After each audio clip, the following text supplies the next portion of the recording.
Urban Myth Dissolution Center is a visual novel point-and-click adventure hybrid developed by Hakababunko and published by Shueisha Games. The titular Urban Myth Dissolution Center is an agency that specializes in researching and mitigating the negative effects of cursed curios, creepy cryptids, and paranormal phenomena. You play as Azami Fukurai, a timid but eager-to-please recruit who conducts on-site investigations for the center using her power of clairvoyance, which allows her to perceive traces of past events. As Azami hones her psychic abilities and detective skills over the course of 6 episodes, connections between cases begin to emerge, culminating in a final mystery that promises devastating consequences should Azami and her colleagues fail to solve it. As Azami, the player carries out investigations by scouring social media to identify trending topics associated with each case, exploring the environment for clues, and interviewing clients, witnesses, and other individuals who might offer insight into each urban myth-related incident.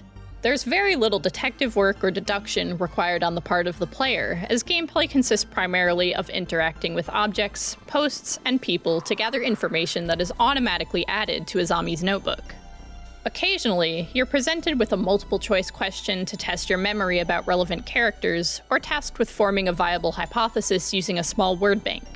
Though I found both activities enjoyable, neither presented any real challenge.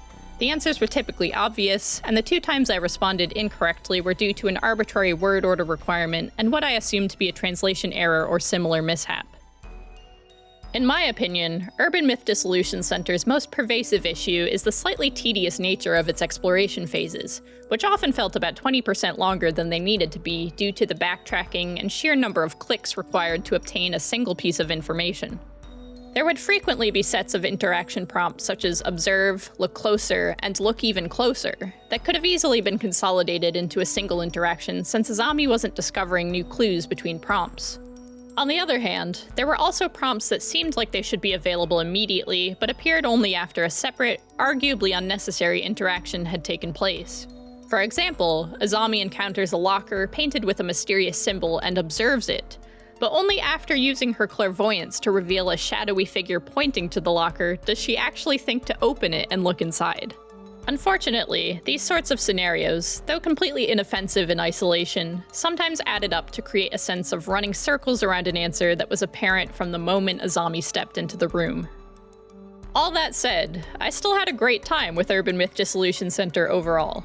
In many ways, it's a beautiful example of a visual novel despite not quite living up to my adventure game standards. The expressive red and blue dominated pixel art, simple but incredibly catchy soundtrack, intriguing premise, and thoughtfully compiled in-game lore all kept me engaged and constantly looking forward to seeing what anomaly Azami would encounter next.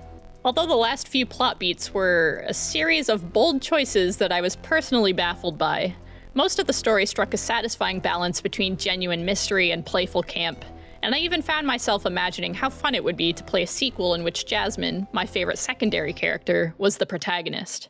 While it's a bit rough around the edges and too slow-paced for my taste, Urban Myth Dissolution Center is an undeniably charming, narrative-driven experience that I recommend to anyone who's excited by the idea of interactive creepypasta.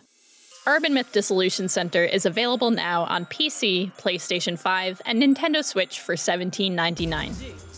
不透明どうせ底辺とんでもないテーマで溢れて伝播した弟子の海で増えてく無数の大きれさ、